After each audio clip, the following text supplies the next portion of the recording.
Pues muchas gracias, Miguel Ángel. Qué bueno es poder alabar al Señor y hacerlo como pueblo suyo y también pues tener en cuenta a nuestros hermanos que, como decía Miguel Ángel, con este reportaje pues están sufriendo persecución. Ya sabéis que cada vez que escuchamos las noticias, por desgracia casi no suele haber en el tiempo del telediario ni una sola noticia buena. Yo supongo que los que presentan el telediario se han dado cuenta de ello. Bueno, tampoco es que ellos tengan mucha culpa realmente. Quizá dan alguna noticia de allá para cuando, alguna noticia buena. No sé, tal vez algún medicamento que dentro de 5 o de 10 años sea bueno para tal enfermedad. Por ejemplo, el cáncer, y te dicen que están haciendo pruebas y que son esperanzadoras y tal vez pues haya una solución para este problema, o quizá nos dé la noticia de que la semana que viene, ojalá, pues venga algo de lluvia y así nos aliviará un poco la sequía que padecemos. Pero lo normal es dar noticias malas, ¿no?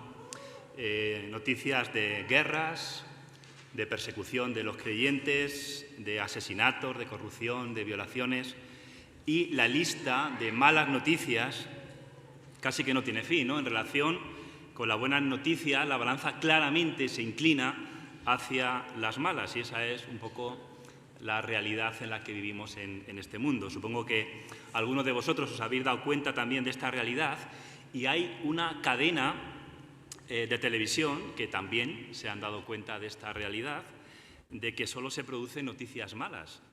De modo que ellos se han propuesto dar una buena noticia en su informativo. Sí, dan al menos una buena noticia a lo largo del tiempo de noticias y la han titulado "La buena noticia de hoy es tal noticia". Pero muchas veces cuando van a dar la buena noticia del día, yo me quedo sorprendido o boquiabierto porque digo, ¿y esa es la buena noticia?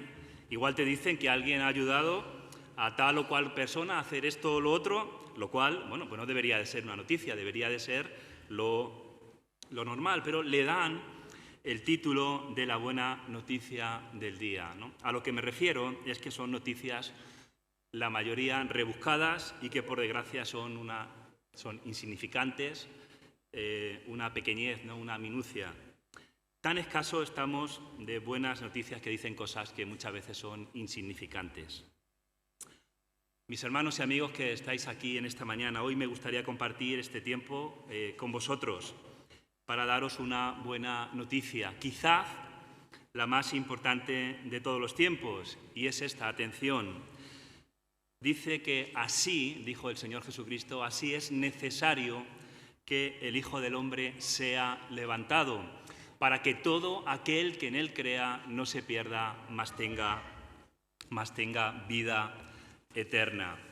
Esto lo vamos a encontrar en el capítulo 3, y os invito a que podáis leer también conmigo, capítulo 3 del Evangelio de Juan, y donde vamos a recordar la conversación que Jesús tuvo con Nicodemo, capítulo 3, versículo 1 hasta el versículo 15, donde dice el evangelista Juan que había un hombre de los fariseos que se llamaba Nicodemo, un principal era entre los judíos. Este vino a Jesús de noche y le dijo: Rabí, sabemos que has venido de Dios como maestro, porque nadie puede hacer estas señales que tú haces si no está Dios con él. Respondió Jesús y le dijo: de cierto te digo que el que no naciere de nuevo no puede ver el reino de Dios. Nicodemo le dijo: ¿cómo puede un hombre nacer siendo viejo? ¿Puede acaso entrar por segunda vez en el vientre de su madre y nacer? Respondió Jesús: de cierto te digo que el que no naciere de agua y del Espíritu no puede entrar en el reino de Dios. Lo que es nacido de la carne, carne es, y lo que es nacido del Espíritu, Espíritu es. No te maravilles de que te dije: os es necesario nacer de nuevo. El viento sopla de donde quiere y oye su sonido, mas ni sabe de dónde viene ni a dónde va. Así es todo aquel que es nacido del Espíritu. Respondió Nicodemo y le dijo: ¿cómo puede hacerse esto? Respondió Jesús y le dijo: ¿Eres tú, maestro de Israel, y no sabes esto? De cierto te digo, que lo que sabemos hablamos y lo que hemos visto testificamos, y no recibís nuestro testimonio. Si os he dicho cosas terrenales y no creéis, ¿cómo creeréis si os dijere las celestiales? Nadie subió al cielo sino el que descendió del cielo, el Hijo del Hombre que está en el cielo. Y como Moisés levantó la serpiente en el desierto, y esta es nuestra buena noticia, así es necesario que el Hijo del Hombre sea levantado para que todo aquel que en él cree no se pierda, mas tenga vida eterna. Me gustaría enlazar este pasaje con el capítulo anterior y en el versículo 23, donde dice que estando Jesús, estando en Jerusalén, en la fiesta de la Pascua conmemoraba la liberación del pueblo de Israel de manos de los egipcios. Dice que muchos creyeron en él, en Jesús, básicamente por las señales que él hacía. Pero luego que dejaron de creer en él cuando el Señor empezó básicamente a decir o a enseñar que él era el Mesías prometido, que él era el mismo Dios. Incluso cuando él sanaba en el día de reposo, incluso le decían en sus discursos, los mismos judíos le decían: no decimos que este tiene demonio, pero Jesús decía que yo y el Padre una misma cosa somos. Y dice que desde entonces muchos de sus discípulos se volvieron atrás y ya no andaban con él. Lo mismo que ocurre hace 2000 años después de que Jesús viniera, que muchos han orado al Señor para que les diera lo que necesitaban, y el Señor en su gracia se lo concede. Pero una vez que ya tienen aquello que necesitan, entonces se olvidan del Señor. Ya no les hace falta, de momento. Bueno, a un día les hará falta seguramente, ¿verdad? Cuando quizás pues sea demasiado tarde.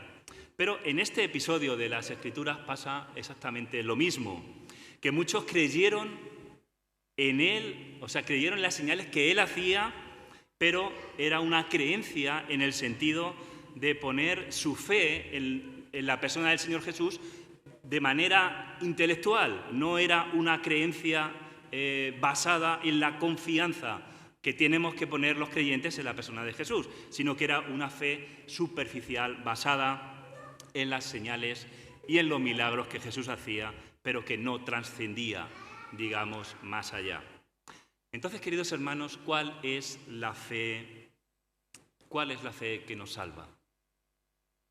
Según Santiago, él afirma, guiado por el Espíritu Santo, que los demonios creen y tiemblan. Luego, claramente, la fe que profesan los demonios no es, en modo alguno, una fe que salva. Es decir, Santiago nos podría hablar de un tipo de fe intelectual, es decir, una persona podría llegar a la conclusión de que Dios existe y de que Jesús es el Señor, y no depositar su confianza ni el arrepentimiento de sus pecados.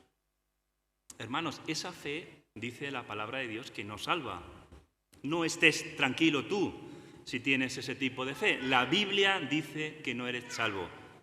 Estás en un estado de condenación, y esa es la fe que tenían aquellos muchos creyentes en el nombre del Señor en la fiesta de la Pascua de Jerusalén. Era una fe superficial. Quizás algunas de las personas que vieron a Jesús hacer milagros experimentaron algún tipo de fe superficial en él, pero sus deseos carnales les hicieron alejarse de Jesús. Cristo ya habló de estas personas en la metáfora de la semilla que cae entre pedregales y espinos, y como no tiene mucha tierra, pues la raíz no se aferra, no puede dar crecimiento, entonces no crece y muere. En la conversación de Jesús con Nicodemo, Jesús le habla de una fe que salva, que incluye el conocimiento intelectual, pero también incluye el arrepentimiento de pecados y la sumisión a Cristo, y que se traduce necesariamente en las buenas obras de las cuales habla Santiago, capítulo 2, versículo 17. Dice, así también la fe, si no tiene obras, es muerta en sí misma. ¿Te has planteado alguna vez qué tipo de fe tienes tú? Bueno, supongo que sí, la mayoría de nosotros, ¿no? Pero cuando miras así, hacia atrás en tu vida, ¿no tienes ninguna buena obra que presentarle al Señor como resultado de tu fe? Santiago claramente dice que si tú no tienes ningún tipo de obras, no son obras para la salvación, son obras de caridad hacia tu semejante, son obras de misericordia con los que te rodean, son obras de buscar la gloria de Dios, son obras de visitar a las viudas, a los enfermos, son obras de compartir el Evangelio, son obras de amar a Dios con todo tu corazón y con toda tu alma y con toda tu mente, y a tu prójimo como a ti mismo. Si no es así, dice Santiago, que tu fe en sí es muerta. Aunque amar a Dios no es una obra, es un privilegio y es una bendición, ¿verdad? Es el resultado de poner tu fe en Él. Siempre lo he dicho, la cosa más genial que te puede pasar a lo largo de tu vida es amar a Dios sobre todas las cosas. Pero vamos ahora inicialmente a centrarnos en este personaje llamado Nicodemo. En primer lugar, dice que era un fariseo, lo que equivale a decir que este hombre pertenecía a la parte del judaísmo más estricta del pueblo de Israel. Incluso eran tan estrictos que se les consideraba una secta dentro del judaísmo, dentro del pueblo de Israel. Y Nicodemo había alcanzado dentro de este grupo una posición, digamos, prominente entre aquel grupo de judíos, entre sus paisanos. Y fue, según el Señor, reconocido como un maestro de Israel. Pero muy al contrario a los demás fariseos, que un hombre de esta categoría, como la que tenía Nicodemo, estuviera dispuesto a llamar a Jesús rabí, es decir, maestro, significaba, como también lo había hecho Natanael anteriormente, demostraba que Nicodemo era una persona respetuosa y, sobre todo, que era una persona humilde. Nicodemo era un gran conocedor de las Escrituras, incluso vemos, por el ejemplo de Jesús en el versículo 10 y tal como acabo de decir, que el mismo Señor Jesús declara que era un maestro de Israel, aunque le dice, eres maestro de Israel y no sabes esto. Según algunos comentarios, se le conoce junto a José de Arimatea como un discípulo secreto del Señor. En el capítulo 19, versículo 38, dice que José de Arimatea era un discípulo del Señor, aunque por miedo, dice, a los judíos, lo mantenía en secreto. Así que Nicodemo sí que tuvo la valentía de enfrentarse a todos los líderes religiosos del pueblo al exigir que el consejo gobernante del pueblo judío, es decir, el Sanedrín, escuchara a Jesús antes de condenarle. Él era miembro del consejo, pero sí es verdad que le faltó la suficiente valentía para seguirle abiertamente, como sí que hicieron sus discípulos, no aquellos de la fiesta de Jerusalén. Me refiero a los 12. Seguramente no le siguió abiertamente por su posición de autoridad. Ahora, vemos en el versículo 2 que Nicodemo le dice a Jesús, Rabí, sabemos que has venido de parte de Dios como maestro, porque nadie podría hacer estas señales que tú haces si Dios no estuviera con él. Es una confesión que podríamos decir que es imperfecta, porque casi todo en esto está mal. Primero dice que viene de noche, es decir, Nicodemo, claro, era un hombre de posición y no podía comprometerse ante los ojos de sus cosanedristas, ¿no?, por así decirlo de alguna manera, es decir, los miembros del Sanedrín, porque sería grave para él. y que lo encontraran con aquel rabino y aparente profeta. Seguramente pensó que debo tener en cuenta mi reputación y también debo de tener en cuenta mi posición.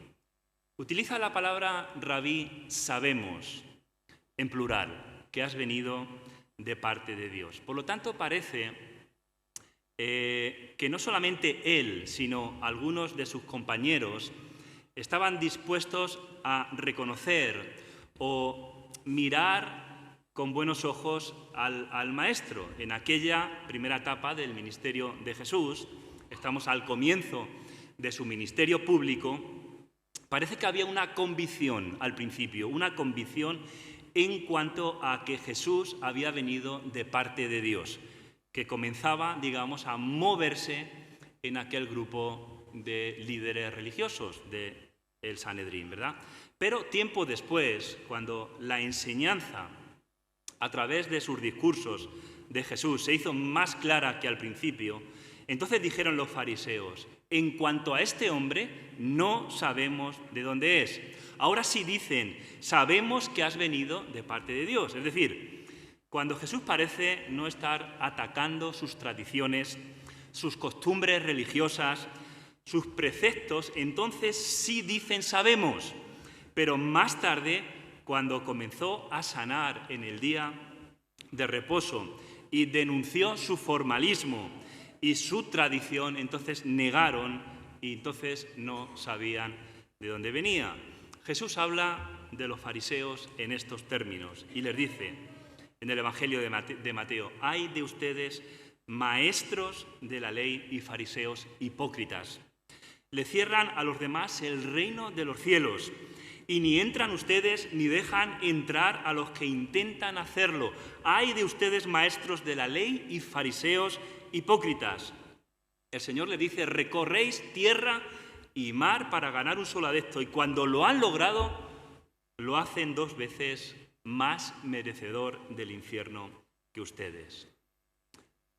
Fijaos qué duro es el Señor, ¿no? Con el formalismo, con la religión, con la falsedad, con la apariencia. Así también pasa con algunos que son muy cariñosos con el Señor en el día de hoy. Dicen: ay, el Señor es lo primero. Yo he escuchado algunas veces decir: ay, lo mejor para el Señor.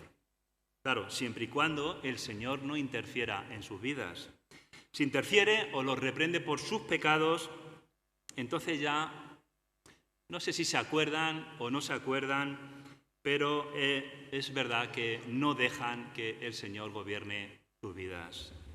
Y ese es el problema de una parte del cristianismo, sobre todo de los que tenemos de todo aquí. Miguel Ángel antes nos hablaba del tercer mundo en ese reportaje, pero aquí en el primer mundo tenemos de todo. ¿Y qué pasa con el cristianismo de este primer mundo? Que cree muchas cosas, pero no las vive. Y ese es un problema que tenemos. Jesús dice que tenía razón Isaías cuando profetizó y dijo: ustedes, este pueblo me honra con los labios, pero su corazón está lejos de mí. La verdad no tiene que ver solo con la información mental que tenemos acerca de lo que oímos aquí cada domingo por la mañana o de lo que podemos leer en nuestras casas. La verdad tiene que ver con la vida que vivimos. Por eso no podemos conocer a Dios solo con la mente, de manera superficial, sino con todo lo que somos. De otra manera, no le amamos realmente. Lo que estamos es simplemente siguiendo una religión. Eso es lo que estamos haciendo. Le dice Nicodemo: porque nadie podría hacer estas señales que tú haces si Dios no estuviera con él. Viene a decir que, en general, ningún hombre hace señales y prodigios de ningún tipo a menos que el poder y el favor de Dios esté con él. Parece que Nicodemo ve en Jesús una gran autoridad como maestro de hombres, como si fuera un mensajero enviado del cielo, y llega a esta conclusión de que ningún hombre puede hacer las señales que él está realizando si Dios no está con él. Realmente Nicodemo está buscando, está investigando de manera sincera y honesta quién es este Jesús que parece enviado del cielo. Quizás no lo sé, tú estás también buscando algo en tu vida en esta mañana. Si esa es tu situación, en esta mañana te tengo que decir que fuera de Jesús solo está la religión de las obras, solamente. Y esa religión de las obras engloba a todas las religiones de este mundo, a todas. Jesús nos trae el camino de la gracia. Jesús ha hecho la obra perfecta. Lo decíamos antes, tienes que aferrarte a su obra en la cruz del Calvario. Si no es así, tendrás que de manera inútil hacer continuamente, constantemente, obras para salvarte y nunca lo conseguirás, nunca. Por eso Pablo le dice a los efesios, no por obras para que nadie se gloríe. Y a los romanos les dice, porque por las obras de la ley ningún ser humano será justificado delante de él. Pero fijaos lo que dice Pablo a los Gálatas. Dice, no desecho la gracia de Dios, no la desecho, es el camino. Si la justicia, o sea, si nuestra justificación se obtuviera mediante la ley, Pablo dice que Cristo habría muerto en vano. Hermanos, la salvación, que es lo que nos espera, estar con nuestro Creador, es un regalo del Señor, algo que no ganamos por las obras, es por la fe en Jesucristo que somos justificados.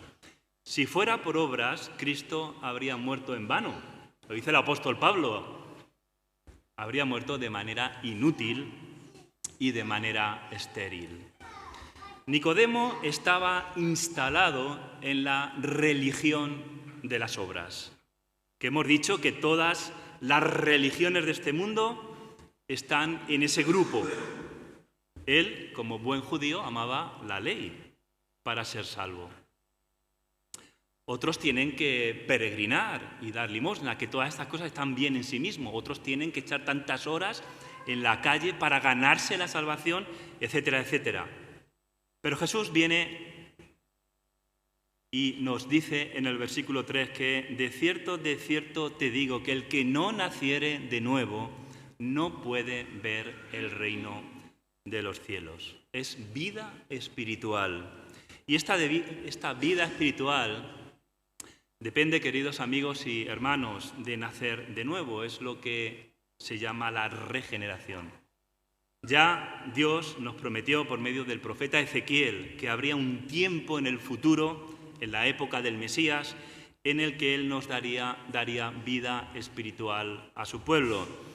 Dice que Ezequiel 36:26 dice, os daré un corazón nuevo y pondré espíritu nuevo dentro de vosotros y quitaré de vuestra carne el corazón de piedra y os daré un corazón de carne y pondré dentro de vosotros mi espíritu, el Espíritu Santo, y haré que andéis en mis estatutos y guardéis mis preceptos y los pongáis por obra.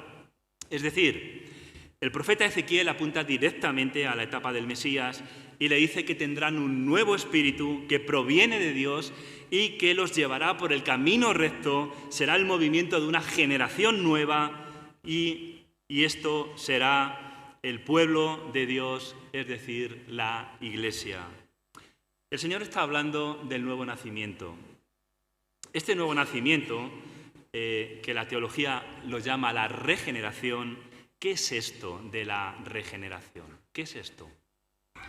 La regeneración, atención, es el acto secreto de Dios mediante el cual nos da vida nueva, vida espiritual. Eso es el nuevo nacimiento.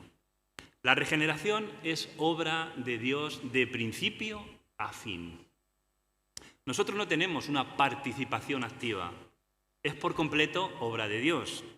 Cuando Juan habla acerca de aquellos a quienes Dios les dio la potestad de ser hechos hijos de Dios, dice, estos no nacen de la sangre, ni por deseos naturales, ni por voluntad humana, sino dice que nacen de Dios. Y Juan especifica aquí que los hijos de Dios son aquellos que nacen de Dios y nuestra voluntad humana no tiene parte en esta clase de nacimiento.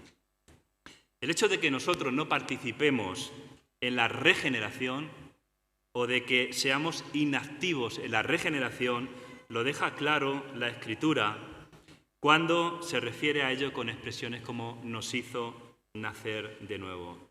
Santiago 1:18 dice que por su propia voluntad, la voluntad de Dios, nos hizo nacer mediante la palabra de verdad. Y Pedro escribe que bendito sea Dios, Padre de nuestro Señor Jesucristo. Por su gran misericordia nos ha hecho, dice, nacer de nuevo, mediante la resurrección de Jesucristo de entre los muertos, para que tengamos una esperanza viva. Por lo tanto, lo que sucede en la regeneración o en el nuevo nacimiento es algo misterioso para nosotros. Sabemos que de alguna manera estábamos espiritualmente muertos y Dios nos hizo renacer. En un sentido muy real, hemos nacido de nuevo, es decir, que nos dio vida con Cristo, aun cuando estábamos muertos en nuestros delitos y en nuestros pecados. El apóstol Pablo le escribe a los efesios: por gracia sois salvos. Pero no entendemos cómo sucede esto, ni qué hace Dios exactamente para darnos esta nueva vida espiritual. Jesús dice que en el versículo 8 de nuestro texto que el viento sopla de donde quiere y oye su sonido, aunque ignoras de dónde viene y a dónde va. Y lo mismo pasa con el que nace del Espíritu, dice el Señor.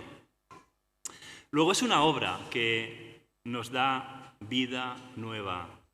Y es un suceso instantáneo, ocurre una sola vez.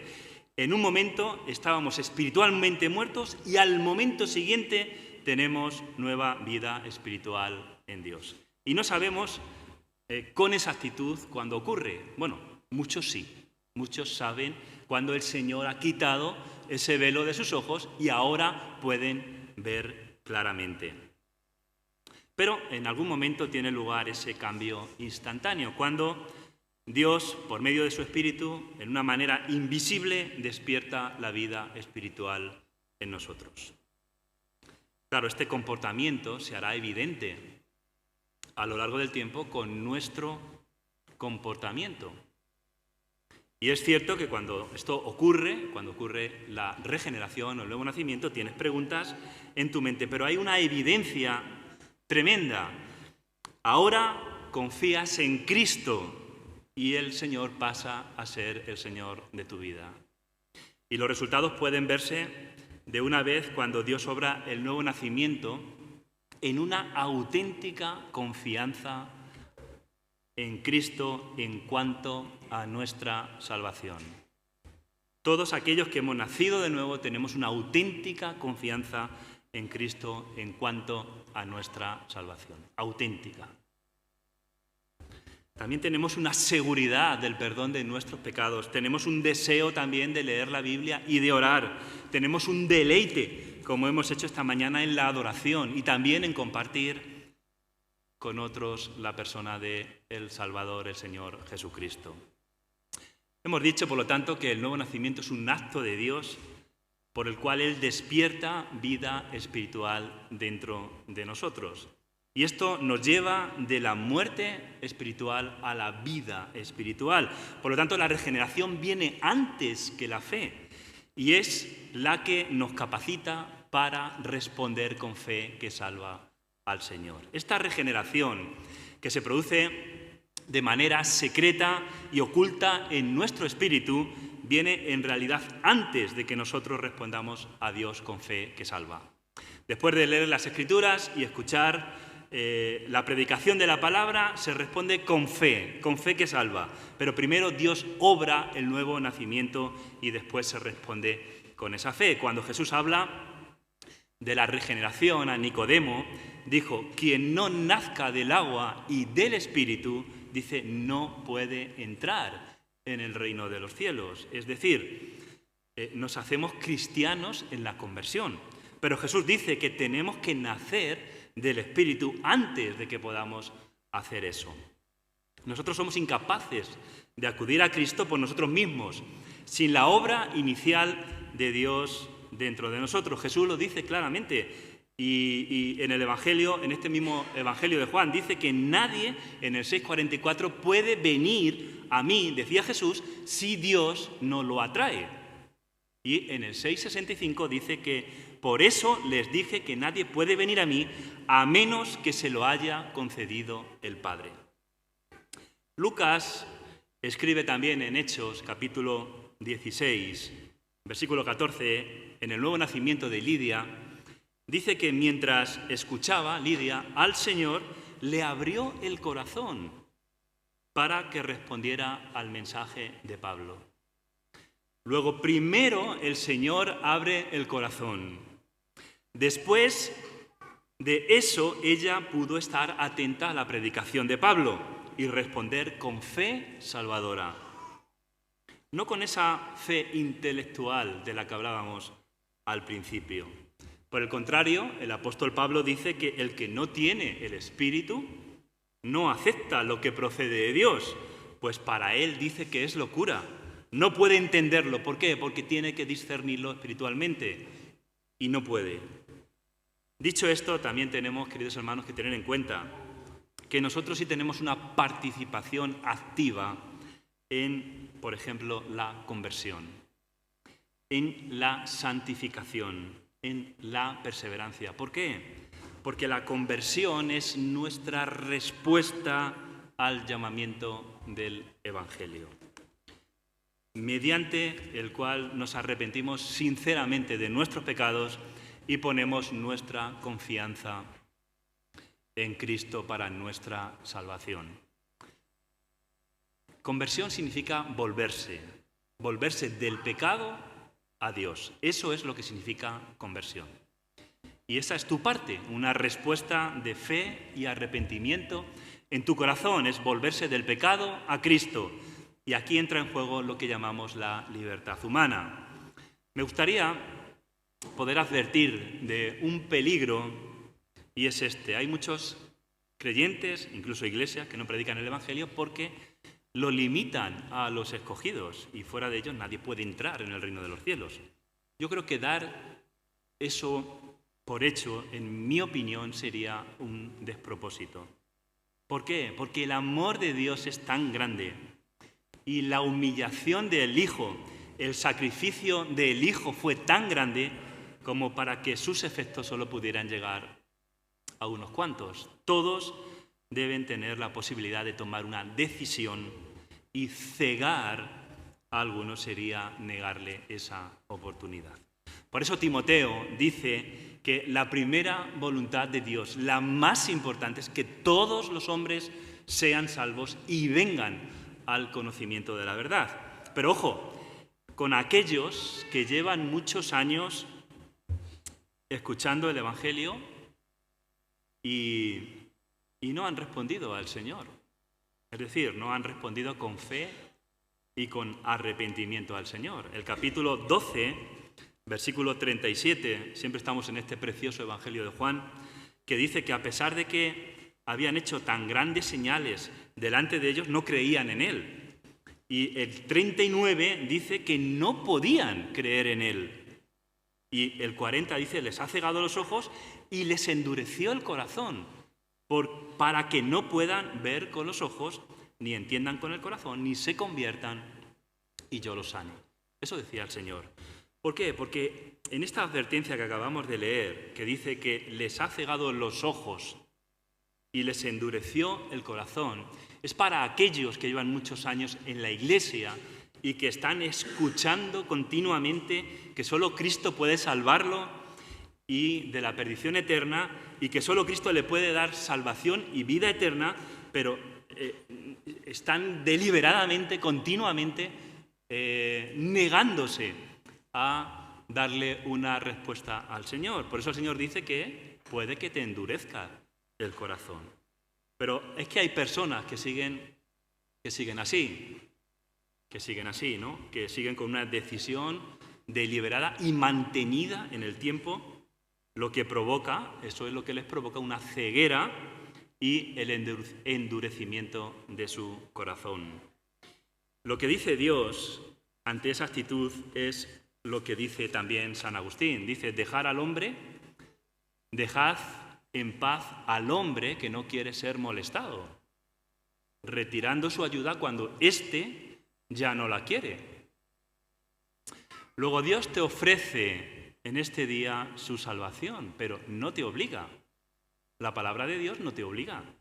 Cuando la curación del paralítico de Betesda, Jesús le hace una pregunta y le dice al paralítico, cuando Jesús lo vio allí acostado y supo que tenía mucho tiempo de estar enfermo, le preguntó, ¿quieres curarte? Y es que, queridos amigos, lo primero para ser sanado es desearlo, reconociendo nuestra propia incapacidad para poder hacerlo. El verbo endurecer, aquí, originalmente, según el comentario que he leído de Leon Morris, que es un libro, es un comentario muy completo, tiene que ver con una dureza. Y creo que esto ilustra muy bien cómo debemos interpretar esto. La formación de una dureza en el pie no se hace de un día para otro. No es inmediato. Se requiere tiempo de insistir, ¿no?, en un determinado apoyo incorrecto del pie para que se produzca lo que llamamos un callo, ¿verdad? La palabra de Dios te advierte, no demores tu decisión de aceptar a Cristo. Vaya a ser que de tanto rechazar al Señor te salga una dureza en el corazón. Claro, a mí me gusta pensar sobre el Evangelio así. Imagina una pequeña gota de agua que cae una y otra vez sobre una piedra. Al principio la piedra parece no cambiar, pero con el tiempo la gota sigue cayendo en ese mismo lugar y empieza a desgastar la piedra. Día tras día, la gota continúa su trabajo y finalmente la piedra se rompe.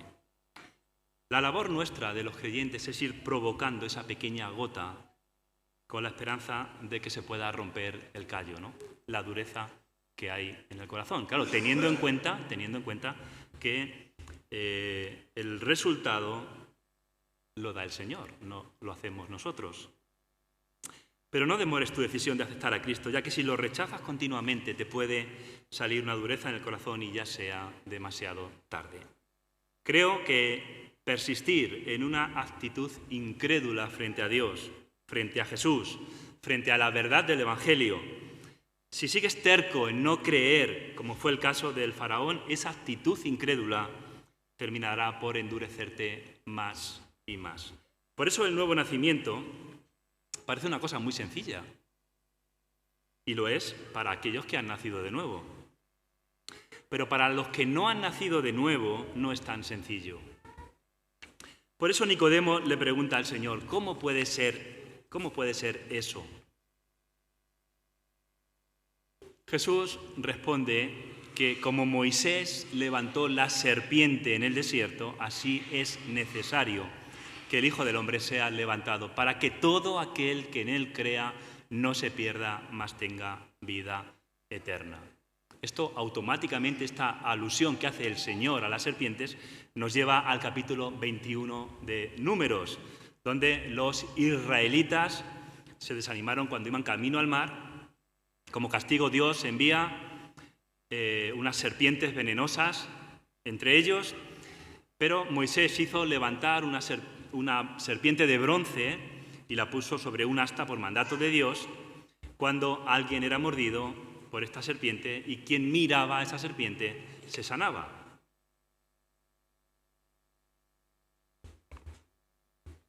Dice que después que partieron de Or, camino del Mar Rojo, para rodear la tierra de Edom, se desanimó el pueblo en el camino y habló el pueblo contra Dios y contra Moisés. ¿Por qué nos hiciste subir de Egipto para que muramos en este desierto? Pues no hay pan ni agua, y nuestra alma tiene fastidio de este pan tan liviano. Y Jehová entró al pueblo, envió entre el pueblo serpientes ardientes que mordían al pueblo, y murió mucho pueblo de Israel. Entonces el pueblo vino a Moisés y dijo: hemos pecado por haber hablado contra Jehová y contra ti. Ruega a Jehová que quite de nosotros estas serpientes. Y Moisés oró al pueblo, y Jehová dijo a Moisés: hazte una serpiente y ponla sobre un asta, y cualquiera que fuere mordido y mirare a ella, dice, vivirá. Y Moisés hizo una serpiente de bronce y la puso sobre un asta, y cuando alguna serpiente mordía a alguno, miraba a la serpiente de bronce y vivía. Luego la gente en el desierto, mordida por serpientes ardientes con el veneno propagándose sobre las venas, es una imagen tremenda. Pero esto era y es símbolo de un mundo en la miseria. Ese es el símbolo. Un mundo que está en la muerte espiritual. Si aún no has venido a la cruz de Cristo con arrepentimiento, tú también estás en ese estado de muerte espiritual. Es lo que la Biblia te dice. Este escenario de muerte en el cual estás si no has venido a Cristo proviene de la victoria de la muerte de la serpiente en el paraíso. Hemos leído que es necesario que el Hijo del Hombre sea levantado. Jesús lo anuncia con esta hasta en 2 ocasiones más antes de morir en la cruz. Dice que cuando hayáis levantado al Hijo del Hombre, entonces conoceréis que yo soy. Eso lo dice en el 8:28. En el 12 dice: si yo fuere levantado de la tierra, a todos atraeré a mí mismo. Y en el 12 dice que la gente le respondió: nosotros hemos oído de la ley que el Cristo permanece para siempre. ¿Cómo dices tú que es necesario que el Hijo del Hombre sea levantado? ¿Quién es el Hijo del Hombre? Hemos dicho que al principio que Nicodemo entendía, porque conocía muy bien las Escrituras, que el poder sanador de la serpiente de bronce estaba en el hecho no de mirarla simplemente, sino en el hecho sobre todo de confiar, mirarla y confiar en Jehová. Ahora, Jesús viene a decirle a Nicodemo la clase de muerte por la que él iba a morir y sobre todo a hacerle entender que el nuevo nacimiento tenía que ver con mirar y con confiar en Cristo.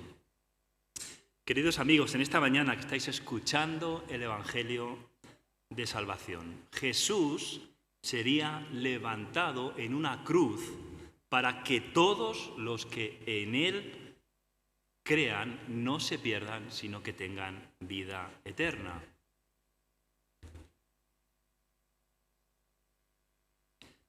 Desde febrero que falleció mi padre he ido varias veces al cementerio.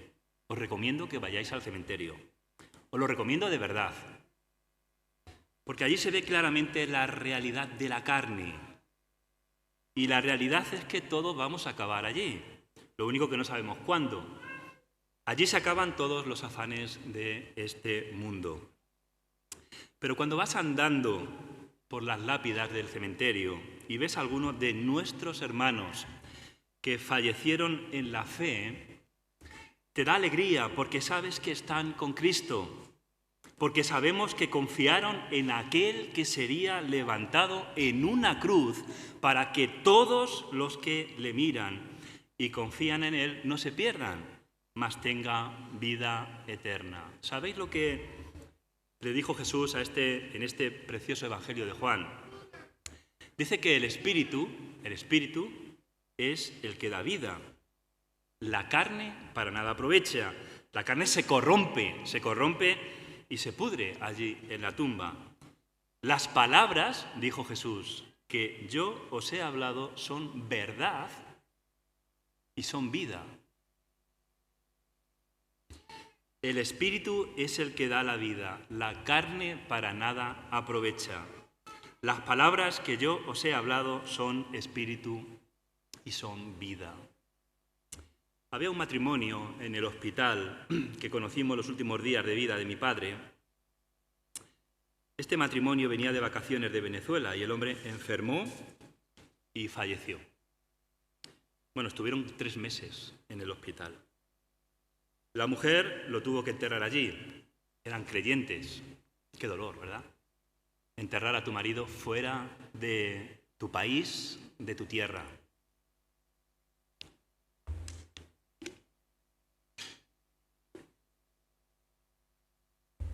Pero qué consuelo para esta hermana.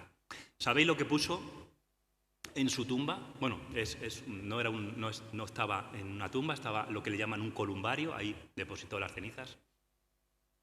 Puso unas palabras del Salmo 116, versículo 15. Fíjate que he leído muchas veces los salmos y nunca me he parado a lo precioso que es lo que pone, lo que dice este salmo. Dice que estimada es a los ojos de Jehová la muerte de sus santos. Estimado es a los ojos de Jehová la muerte de sus santos. El Señor dice que es preciosa la muerte de sus santos, de sus fieles. Los que confiamos en Él somos preciosos para el Señor. El pueblo de Dios es precioso a sus ojos, tanto los que viven como los que mueren. Porque ya sea que vivan, vivan para el Señor, ya sea que mueran, mueren para el Señor. Hermanos, la fe en Cristo nos dice que nos iremos con Él. ¿Y por qué lo sabemos?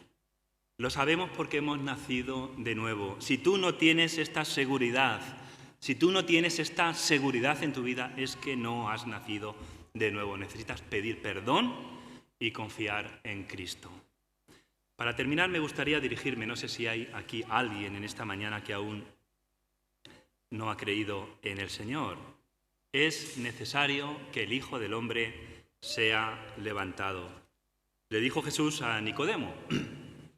Pero era necesario porque en la cruz del Calvario Jesús en esa cruz fue hecho maldición por causa tuya y por causa mía para ganar la justicia que nosotros necesitamos para nuestra salvación. Sabéis que Jesús le dio la vista al ciego de nacimiento. Tú también eres espiritualmente ciego de nacimiento y necesitas mirar con fe a la cruz de Cristo y poner toda tu confianza en esa cruz, como ya hemos hecho la mayoría de nosotros. Ese es el mensaje que Dios revela en el Evangelio de que Cristo fue levantado sobre una cruz y recibió todo el peso de la ira de Dios por nuestros pecados. Y tú lo único que tienes que hacer en esta mañana es mirar a esa cruz y confiar en Él para tener vida eterna. No hay otro camino. Hemos dicho que el otro camino es el camino de las obras que nunca, jamás te llevarán a la salvación. El Espíritu Santo dice: si oyeres hoy su voz, no endurezcáis vuestros corazones. Así que recuerda que el Señor quiere darte el nuevo nacimiento, pero quiere que te conviertas a Él. Eso es, que te vuelvas del pecado a Dios. ¿Qué vas a hacer? ¿Vas a endurecer una vez más tu corazón? ¿Acaso te quieres ir de esta vida sin aferrarte a la obra de Cristo? Entonces te espera una eternidad terrible. Jesús murió y resucitó para que tú puedas tener vida y vida eterna, pero Él no te obliga. Eres tú quien tiene que dar una respuesta al Señor, el que tienes que querer ser sanado. No me gustaría irme de aquí sin preguntarte qué vas a hacer con Jesús en esta mañana, pero no lo voy a hacer. Me gustaría que se lo dijeras tú al Señor, si ese es tu caso, si esa es tu situación. Así que antes de que nuestro hermano Miguel Ángel suba aquí arriba y para ministrarnos la mesa del Señor, quiero pedirte que bajes tu cabeza y cierres tus ojos un minuto nada más, y después subirá nuestro hermano. Unos para agradecer y adorar a Jesús y adorar a Jesús. Y si hay alguno que no ha nacido de nuevo, que no conoce a Jesús, te pido que mires en ese momento a la cruz de Cristo, que le puedas pedir al Señor perdón por tus pecados, que ya no quieres vivir sin esperanza y sin Cristo. Pídele que te abra los ojos espirituales para que le puedas ver, y pídele que te salve de la perdición eterna y que te dé vida espiritual.